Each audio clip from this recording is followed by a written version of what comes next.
우리 옆에 분하고 함께 인사하실까요? 사랑합니다. 우리 5분 이상씩 인사하시겠습니다. 사랑합니다.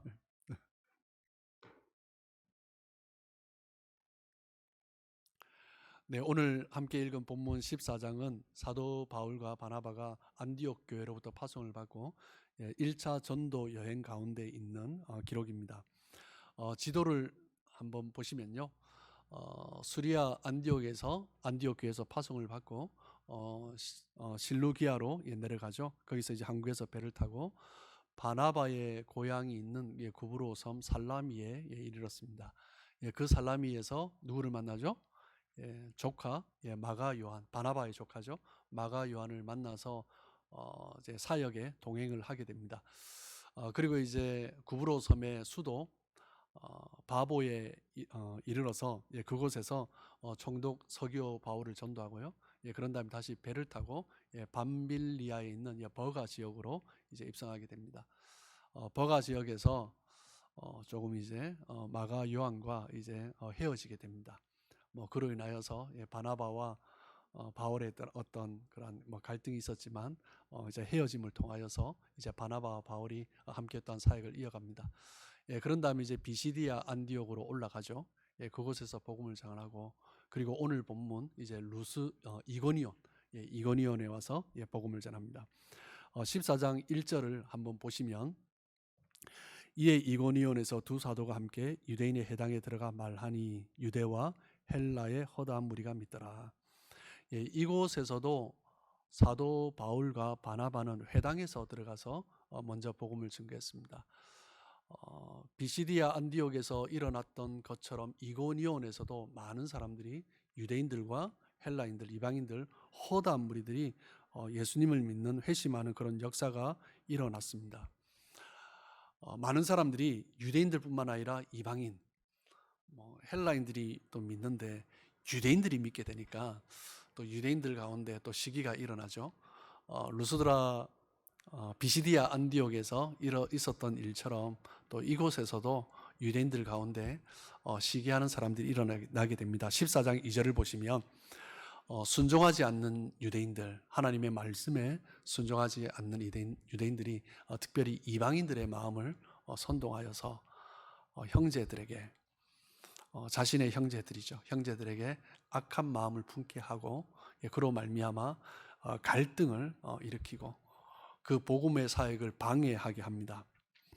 그럼에도 불구하고 바나바와 바울은 굴하지 않고 담대하게 하나님의 말씀을 전했고, 그로 말미암아 그곳에서도 많은 표적과 기사가 일어났습니다. 그런데 이 일로 말미암아, 순종하지 않는 그 유대인들로 말미암아 그 시내가 두 무리로 나눠지게 되죠. 4절 말씀을 보시면 그 시내의 무리가 나뉘어 유대인을 따르는 자도 있고 두 사도를 따르는 자도 있는지라. 이런 일이 계속 반복되고 있습니다. 복음을 증거하고 그것을 믿고 따르는 허다한 무리들이 있고, 또 그것을 시기하여서 반대하는데 반대하는 것에 그치지 않고 또 선동하여서 무리를 일으키는 것입니다. 그러면서 두 그룹으로 이제 분열을 시켜 버리는 거죠. 사도행전 13장에서도 비시디아 안디옥에서도 바나바와 바울을 시기한 그 유대교 지도자들이 기부인들과 그 지역에 있는 루스드라, 비시디아 안디옥, 그 지역에 있는 유력한 자들을 선동하여서 비방하고 돌로 치려고 했죠. 그래서 그들을 쫓아내 버렸습니다.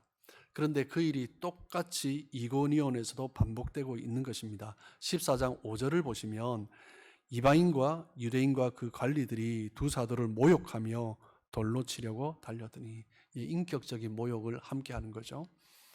그러면서 그냥 인격적인 모욕에 그치지 않고 돌로 친다라는 의미는 무엇이에요? 그냥 더 이상 인간적인 존재로 여기지 않겠다라는 거죠. 그렇게 무시를 하면서 돌로 치려고 했습니다. 그들이 서로 합세하여서 바나바와 바울을 돌로 쳐 죽이려고 하고, 그러므로 말미암아 이 사도들은 이고니온에서 쫓겨나게 됩니다.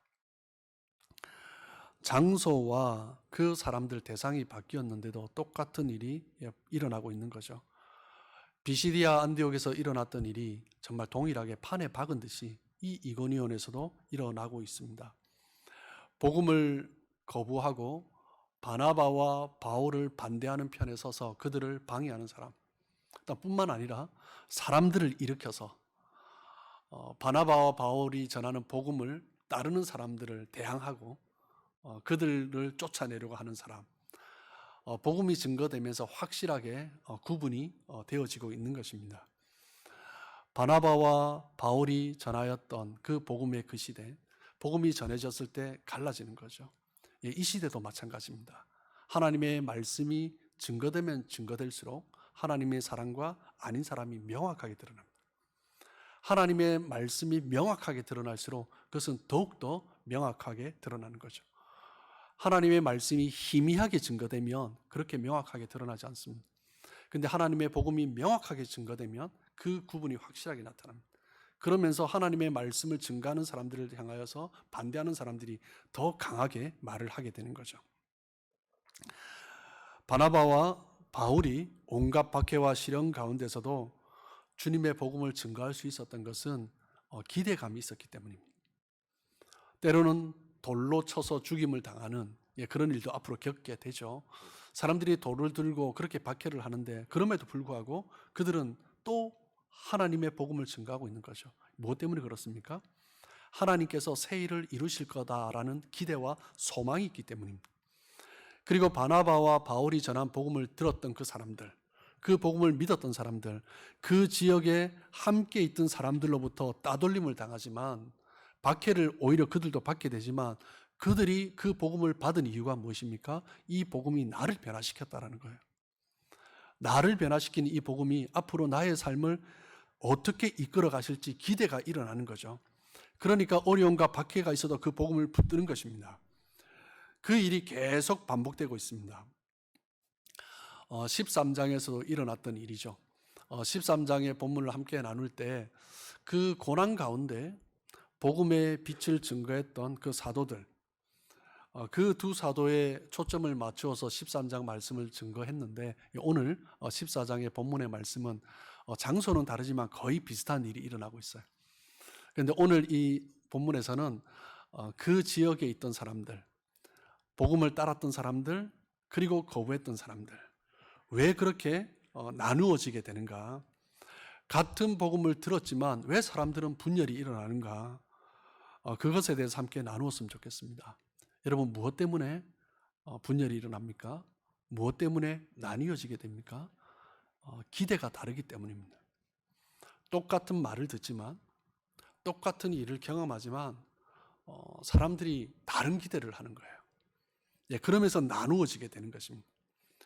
복음을 믿은 사람들에게는 새로운 기대가 일어났습니다. 어떤 기대입니까? 하나님께서 일하실 것이다라는 기대예요. 그러니까 예수를 믿은 이후에 다른 삶이 펼쳐질 것이라는 기대감이 생긴 거죠. 구원을 받은 우리의 인생 가운데 일어나는 현상은 무엇입니까? 새로움에 대한 기대입니다. 오늘 장로님 기도해 주신 것처럼 이전 것은 지나갔으니 새 것이 되었도다. 고린도후서 5장 17절에 말씀하고 있는 것처럼 누구든지 그리스도 안에 있으면 새로운 피조물이라. 이전 것은 지나갔으니 보라 새 것이 되었도다. 누구든지 그리스도 안에 있으면 새로운 일이 일어난다라는 거예요. 내가 그리스도를 믿었다면 새 일에 대한 기대가 있는 것입니다. 하나님께서 일을 시작하신 거죠. 구원의 일은 하나님이 시작하신 거죠. 하나님이 시작하셨기 때문에 이전에는 내가 생각하지 못했던 놀라운 일들이 일어날 것이라는 기대가 있습니다. 그런데 내가 뭔가를 하려고 하면 항상 그 자리에 머물러 있는 거죠. 솔로몬이 전도서에서 고백하고 있는 것처럼 해 아래 새 것이 없도다라고 말을 했는데 하나님 없이 일어나는 일들은 다 거기서 거기라는 것입니다. 이스라엘의 역사를 보면 애굽에서 종살이를 하고 그리고 바벨론에서 포로 생활을 하면서 고난 가운데 살았습니다.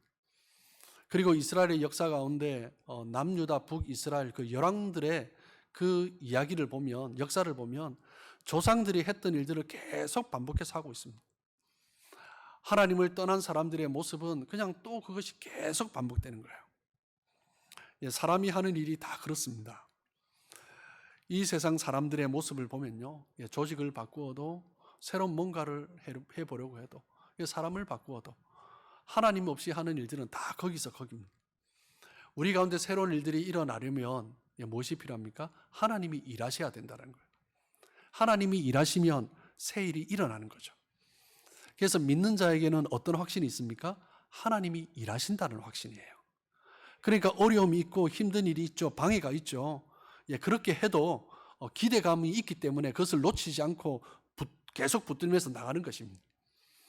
여러분, 하나님을 떠나서 하는 모든 일은요, 제자리 걸음 아니면 뒤로 물러서게 합니다. 그냥 우리 인생의 일이 그렇습니다. 우리 인생의 길은 초행길입니다. 저도 지금 초행길을 걸어가고 있고요. 그 사람의 나이가 10살이든 20살이든 50이든 60이든 70이든 80이든 지금 이때 이 시간은 우리 다 처음 살아보는 거 아닙니까? 그러니까 다 미숙한 거예요. 우리가 지금 저희 교회가 43주년을 맞이했지만 처음 지금 지내가고 있는 것 아닙니까? 우리가 앞으로 일어날 일들을 초행길을 걸어가는 우리가 어떻게 알 수가 있겠습니까? 아시는 분은 오직 하나님이시죠. 하나님이 새 일을 이루시는 거죠. 전에는 내가 해보려고 했던 일이지만 안 되고 그랬는데 이제 풀리기 시작합니다. 언제요? 하나님이 일하시기 때문이죠. 그것이 바로 하나님을 믿은 사람, 하나님을 믿기 시작한 사람, 하나님을 향해서 기대가 있는 사람의 모습인 것입니다. 예수를 믿는다라는 것은 무엇을 의미합니까? 예수님이 나를 이끌어 가신다라는 거예요. 하나님을 믿는다라는 것은 무엇을 의미합니까? 하나님이 내 인생을 이끌어 가신다라는 거예요. 그것이 하나님을 믿는 거죠. 하나님을 믿고 예수를 믿고 새로운 기대가 생기는 것은 예전에 내가 내 삶을 이끌어 갔는데 이제는 하나님이 이끌어 가신다는 거예요. 이사야 40장 30절입니다. 소년이라도 피곤하며 곤비하며 장정이라도 넘어지며 쓰러지되. 여러분, 소년, 장정하면 어떤 사람들입니까? 저는 소년하면 드는 느낌이 무엇이냐면 지치지 않는 에너지.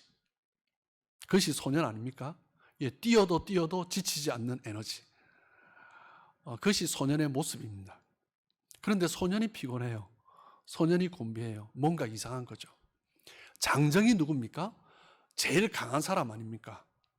제일 탄탄한 사람 아닙니까? 제일 힘 있는 사람 아닙니까? 근데 장정이 넘어지고 쓰러져요. 이 소년과 장정이라는 이미지와 맞지 않는 거죠. 소년이, 장정이 그 무기력하게 넘어지고 쓰러지는 그 모습. 무엇 때문입니까? 그 삶에 의욕이 없으면, 그 삶에 기대가 없으면 소년도 넘어지고 장정도 쓰러지는 것입니다. 하지만 아무리 어려운 일이라도 기대하는 사람은 다른 거죠.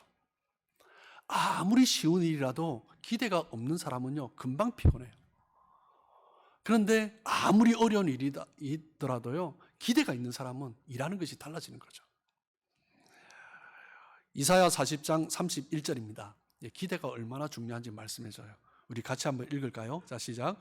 오직 여호와를 앙망하는 자는 새 힘을 얻으리니 독수리가 날개치며 올라감 같을 것이요 다른 박질하여도 곤비하지 아니하겠고 걸어가도 피곤하지 아니하리로다. 소년과 장정은 넘어지고 피곤한데 곤비한데 어떤 사람이요? 오직 여호와를 앙망하는 사람은 결코 곤비하고 피곤하고 넘어지지 않는다라는 거예요.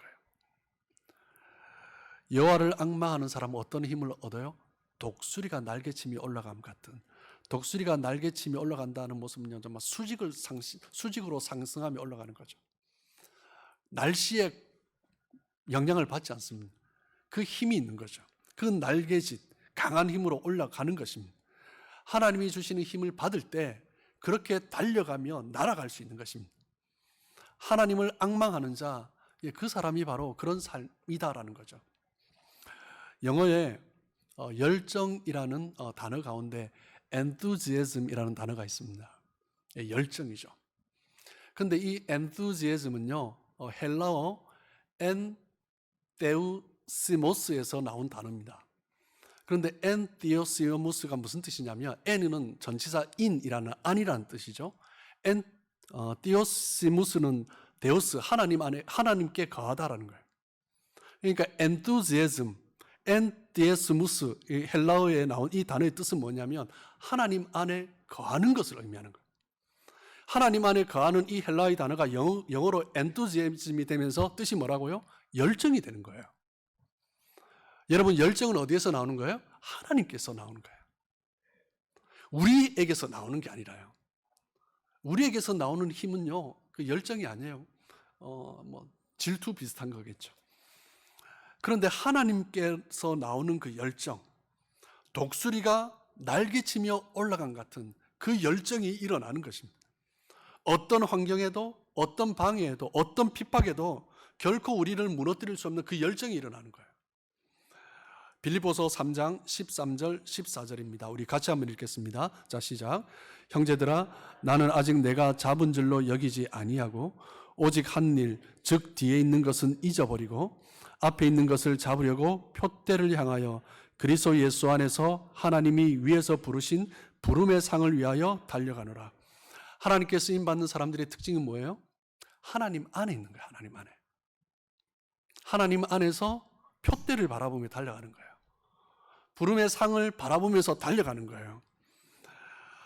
그것을 바라보면서 여전히 내가 지금 잡지 못하고 있지만, 그런데 그것을 바라보면서, 하나님께서 주실 그것을 바라보면서 뒤에 있는 것은 예전 일은 잊어버리고 앞에 있는 것을 잡으려고, 하나님 주신 그 비전, 그 소망, 그것을 잡으려고 표대를 향해서 그 부르심의 상을 위해서 달려가는 것입니다.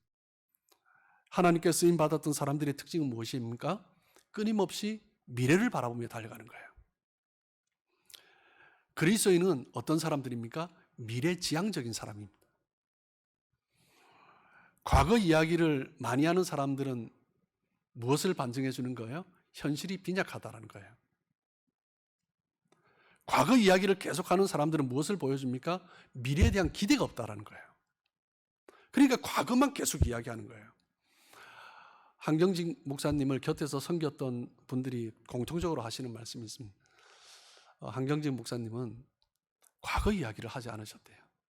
그 연세가 들어가면서도 꿈에 대해서, 앞으로 일어날 소망에 대해서, 비전에 대해서 그것을 나눈 거예요. 연세가 들어도 미래를 나누는 사람이었습니다. 꿈을 나누는 사람이었습니다. 교회가, 우리 목회자들이, 성도들이 어떻게 살아야 하는가, 하나님께서 어떻게 일을 이뤄가실까, 그것을 함께 이야기한 거죠. 바나바와 바울이 그 핍박 가운데서도 멈추지 않고 하나님의 복음을 꾸준하게 증거할 수 있었던 이유는 뭐예요? 미래를 바라보는 거예요. 현재 어려움이 있죠. 박해가 있죠. 그래도 또 나가는 거예요. 이 복음이 우리를 이끌어 갈 거거든요. 영혼들을 세울 것이거든요. 그들은 미래를 꿈꾸는 사람들이었습니다. 그렇기 때문에 그 현재가 문제가 되지 않았던 것입니다. 비시디아 안디옥에서, 그리고 이고니온에서 똑같은 일이 일어나고 있어요. 그 사람들의 박해 가운데 그들은 멈추지 않고 그 복음을 증거하는 것입니다. 그 복음을 받았을 때 그 비시디아 안디옥에서, 이고니온에서 그 믿은 사람들을 향해서 박해하고 핍박하는 그 사람들 속에 그 복음을 받으면서 믿기로 결단한 사람들, 그것을 믿었을 때 이들에게 어떤 일이 일어나요? 이들에게도 어려움이 생기는 거예요. 박해가 있는 거예요. 비방이 있는 거예요. 그런데 이들이 그것을 붙드는 이유가 뭐예요? 이들에게도 기대가 생긴 거예요. 복음을 들으니 기대가 생긴 거예요. 하나님을 믿으니 기대가 생긴 거예요. 하나님이 주시는 새로운 미래를 꿈꾸는 거죠. 예수 그리스도 안에 있으면 이미 새 일이 시작되었다라고 선포하십니다. 이전 것은 지나갔으니 보라 새 것이 되었도다. 그런즉 누구든지 그리스도 안에 있으면 이전 것은 지나갔으니 보라 새 것이 되었도다. 우리가 그리스도 안에 있으면 이미 새 것이 된 거예요. 이미 새 것이 되었다는 의미는 뭐예요? 이전 것은 지나가고 새로운 것을 기대한다는 거예요. 새로운 피조물이 되고 새 일을 향해서 살아가는 삶, 그 삶은요, 자기의 삶만이 아니라 다른 사람들에게도 그 일을 증거하는 거예요. 하나님을 믿으니 이런 새로운 일이 있다는 거예요. 그렇게 달려가지 않겠냐라는 거예요. 그래서 그 이고니온에서, 그 비시디아 안디옥에서 그 말씀을 붙들고 사람들이 핍박이 당연히 있음에도 불구하고 함께 붙들면서 나가는 거잖아요. 하나님이 그리스도를 통해서 우리에게 열어놓으신 그 새 길을, 그리스도를 믿음으로 나가는 것입니다. 그 일을 걸어갈 때 많은 핍박과 방해가 있습니다. 산들도 있고 골짜기도 있어요. 그럼에도 불구하고 그 길을 평탄케 하면서 나가는 거잖아요. 그 일을 행하려 할 때 많은 어려움이 있어요. 반대가 있습니다. 그런데 하나님 안에 거하는 자에게는 그 모든 반대와 핍박을 이겨낼 수 있는 인투지애즘이 있잖아요. 하나님 주시는 열정이 있잖아요. 여호와를 앙망하는 자에게 새 힘을 주시잖아요. 그러니까 나가는 거죠. 우리에게 닥친 고난과 방해보다 더 큰 힘을 하나님이 주시는 거예요. 그러니까 그 어려움이 있어도 기쁘게 나갈 수 있는 거죠. 문제보다 하나님 주시는 기쁨이 더 큰데요. 새 힘을 얻으면 재밌어요. 즐거워요. 방해가 있어도 즐거워요. 방해가 아무리 있어도 하나님 주시는 새 일이 더 크거든요. 그러니까 쭉 밀고 가는 거예요. 그러다 보면 새로운 아이디어가 생기고, 그리고 즐겁고, 또 문제를 만나도 두려워하지 않아요. 왜요? 새 힘이 있잖아요. 그 새 힘이 나한테 끌어오르잖아요. 하나님 안에서 주시는, 하나님 안에 거할 때 주시는 힘, 그 엔투지애즘이 올라오잖아요. 그러니까 신나서 일을 하는 거예요. 어려워도 하는 거예요. 힘들어도 하는 거예요. 신나서 일하는 사람은 막을 수가 없어요. 그 사람이 누구라고요? 오직 여호와를 앙망하는 자, 새로운 일을 기대하는 자, 주님의 은혜 안에 있을 때 주님으로부터 흘러나오는 그 에너지로 지치지 않는 삶을 살아가는 것입니다. 그 사람을 통해서 하나님이 새 일을 행하십니다. 2023년 주님 주신 힘으로 달려가시는 저와 여러분 되시길 축복합니다. 그렇다면 아멘. 네, 아멘. 그렇다면 바울과 바나바가 복음을 전할 때 그 복음을 거부했던 유대인들, 그리고 그들이 선동할 때 함께 악행을 저질렀던 그 사람들, 그 사람들은 왜 그렇습니까? 그 사람들도 기대가 있었어요. 어떤 기대요? 자기가 이때까지 누려왔던 것을 계속 누리고 싶은 기대, 그게 있었던 거예요. 지나간 역사에 젖어 있는 거죠. 지나간 과거에 매여 있는 거죠. 성경에서는 예수 믿는 사람을 이전 것은 지났으니 보라 새 것이 되었다. 예수 믿기 이전의 삶을 뭐라고 해요? 옛 사람이다 라고 표현해요. 예수 믿은 이후의 삶을 새 사람이다 라고 말을 합니다. 우리는 새로운 피조물입니다. 그런데 문제가 있습니다. 예수를 믿음으로 구원받고 새 사람이 되었지만 여전히 우리의 모습 가운데 예수 믿기 이전에 그런 옛사람의 모습이 남아있는 거예요. 완전히 벗어버리지 못한 그 옛사람의 모습이 너무나 많은 거예요. 에베소서 4장 22절에 보면 너희는 유혹의 욕심을 따라 썩어져가는 구습을 따르는 옛사람을 벗어버리고, 구습을 따르는 옛사람, 옛날의 역사, 옛날의 습관, 그것을 자꾸 따라가려는 거예요. 하나님께서 새 일을 이루어 가시는데 나에게 익숙한 것, 그것을 자꾸 이야기하는 거예요. 옛사람을 벗기 위해서는 어떻게 해야 됩니까? 하나님께서 어떤 일을 이루어 가시는가, 그것을 바라보고 반응을 해야 돼요. 하나님께서 이루어 가신 일들 가운데 내가 적응해 가야 돼요. 여러분, 믿음은 무엇입니까? 믿음은 가보지 않은 것에 향하여서 하나님께서 이루어 주실 것이라는 기대감을 갖는 것, 그것이 믿음 아닙니까? 계속해서 기대감이 생기는 것, 그것이 믿음이죠. 그런데 그 기대감은 누구를 향한 기대감이에요? 하나님을 향한 기대감. 믿음은 하나님을 향해서 계속 기대하는 거예요. 하나님께서 내 안에 새로운 일을 이루어 가신다라는 기대가 있어요. 그러면 믿음이 있는 거죠. 그런데 내 삶을 생각할 때 별로 기대가 없어요. 그냥 어제가 어제 같고, 오늘이 오늘 같고, 내일이 내일 같고, 오늘도 어제 같고, 다음 날도 옛날 그날 같고, 기대가 없는 거죠. 하나님을 향한 기대가 없는 거예요. 그는 믿음이 없는 거예요. 복음을 받지 않은 유대인들, 그 사람들은 하나님에 대한 기대감이 없었습니다. 하나님을 향한 기대감이 없으니 이 사람들은 무엇을 기대합니까? 지금 내가 가지고 있는 것에 대한 기대를 하는 거예요.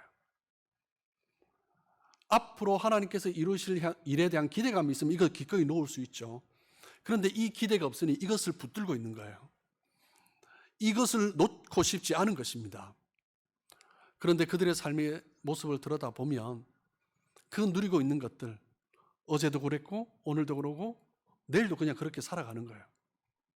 그것을 알지만 놓지 못하고 살아가는 거예요. 밋밋하고 변화없는 삶을 살아가면서도 그냥 놓지 못하고 살아가는 거예요.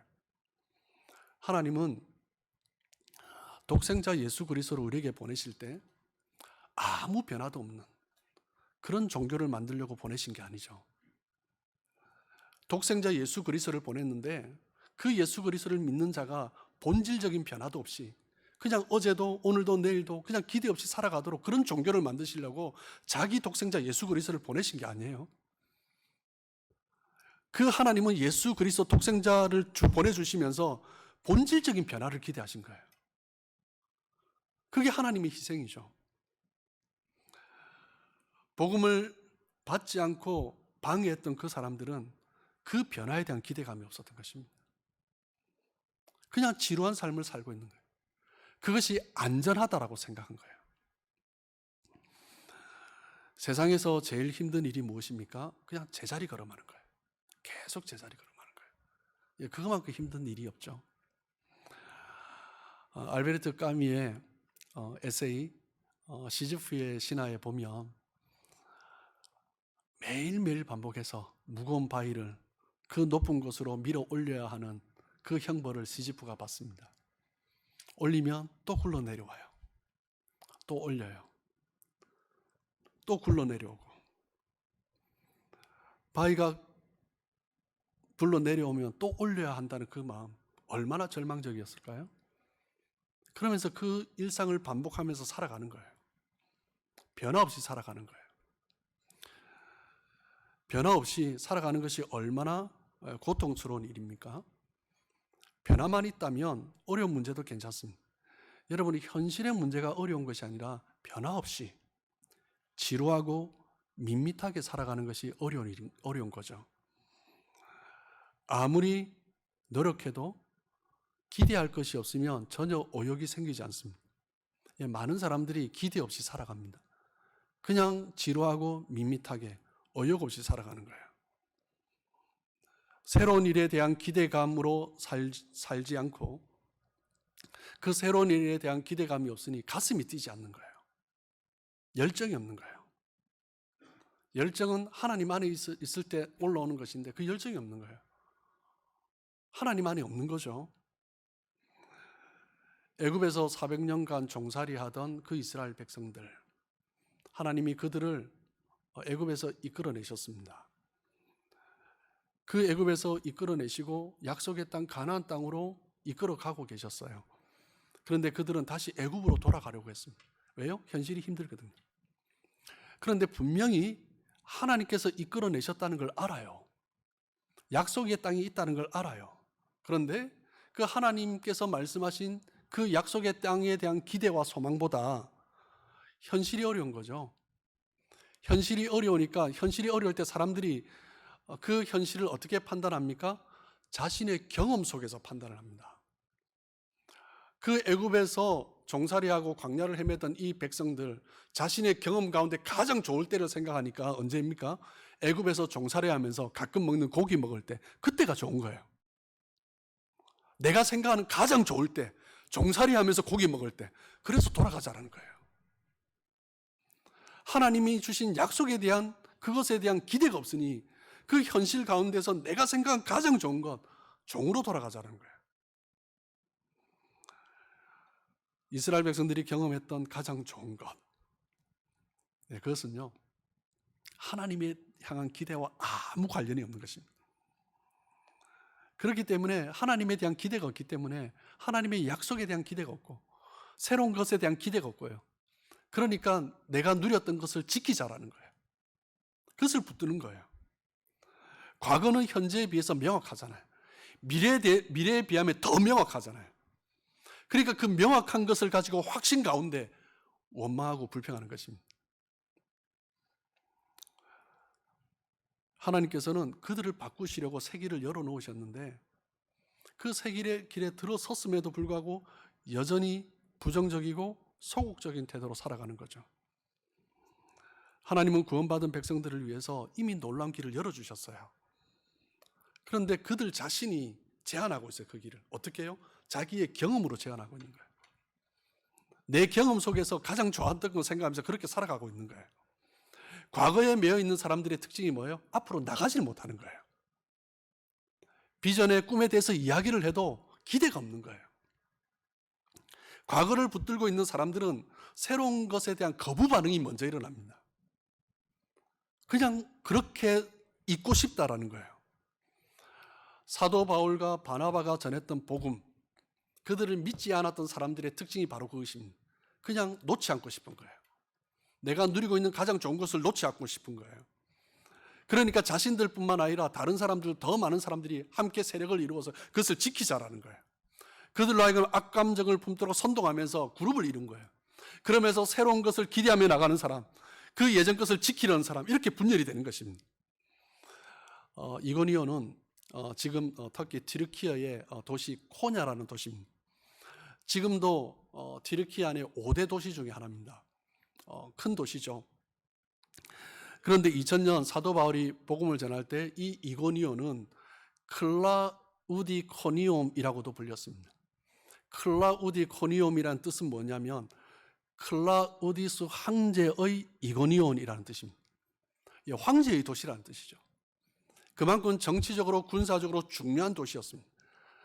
그 소아시아 반도의 그 요충 역할을 하는 도시였습니다. 그곳에 살고 있으니 그 지역에 대한 자부심이 얼마나 컸을까요? 그리고 그 자신의 삶에 대한 자부심이 얼마나 컸을까요? 그 전에 사도 바울이 복음을 전했던 비시디아 안디옥보다 정치적으로, 교통적으로, 군사적으로 훨씬 중요한 도시였습니다. 그 사람들은 그 자부심 가운데 자기들이 누리고 있는 것을 놓지 않고 싶어 했습니다.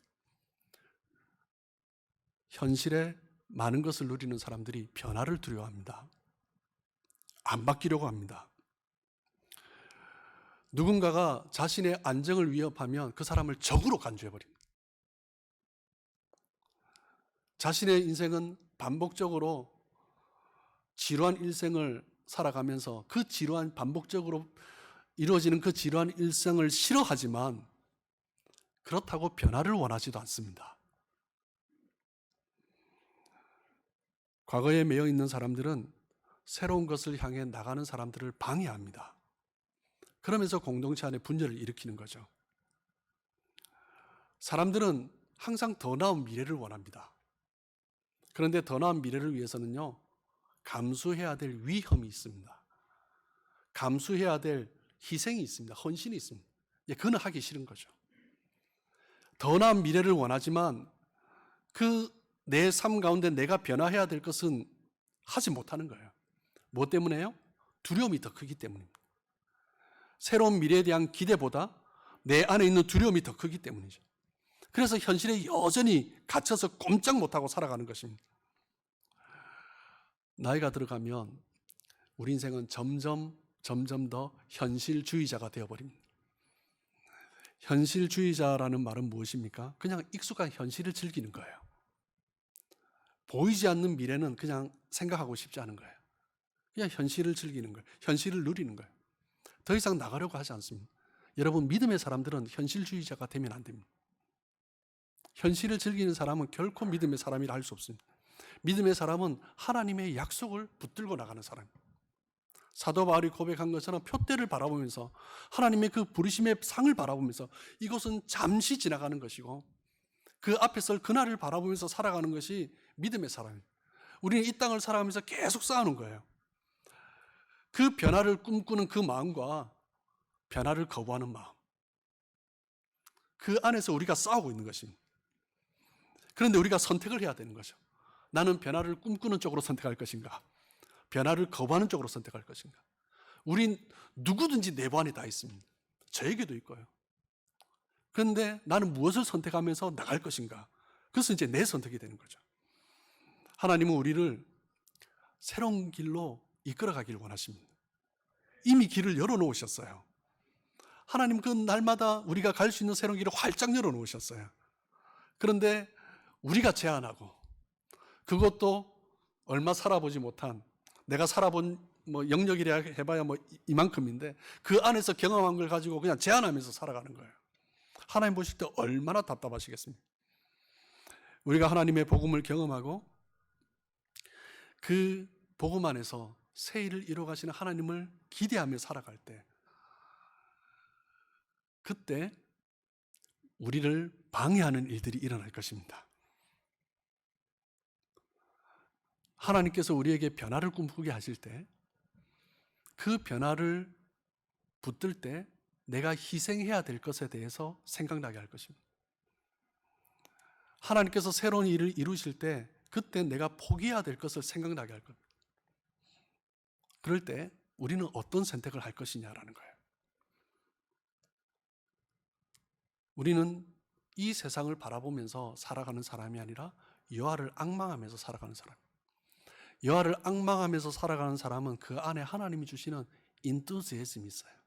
하나님 안에서만 누릴 수 있는 열정이 있습니다. 내가 하나님의 나라를 위해서 살아갈 때, 주님께서 우리의 길들을 열어주실 때, 그것을 기대하면서 내가 하나님께 반응할 때 우리의 삶 가운데 이전에 경험해보지 못했던, 상상도 못했던 새로운 일들이 일어나는 것입니다. 사도 바울이 바나바가 복음을 전가하면서 그 마음을 가지고 지금 가고 있는 거예요. 그 복음을 받은 사람들이 그 마음을 함께 공유하면서 그 핍박 가운데, 방해 가운데서도 예수 그리스도가 나의 주인이 되어달라고, 내 길을 이끌어 달라고 기대하면서, 새 일을 기대하면서 나가고 있는 거예요. 2023년 또 한 해를 시작하는 시점에 정말 여러분이 먼저 여러분이 내면이 분열되지 않았으면 좋겠습니다. 변화를 꿈꾸는 마음과 변화를 거부하는 마음, 내 내면이 자꾸 분열되면 안 됩니다. 하나를 선택해야 돼요. 하나님을 선택해야죠. 그리고 우리가 함께 공동체를 이루어갈 때 정말 분열되지 않았으면 좋겠습니다. 내가 생각하는 과거, 내 경험에 매여 있지 아니하고 하나님께서 이끌어 가실 것을 기대해야 되죠. 그게 하나님의 공동체 아닙니까? 정말 2023년 저와 여러분의 삶이 그러하고 저희 빌라델비아 교회 공동체가 정말 새로운 일을 기대하고 정말 경험하는 복된 공동체 될 줄 믿습니다.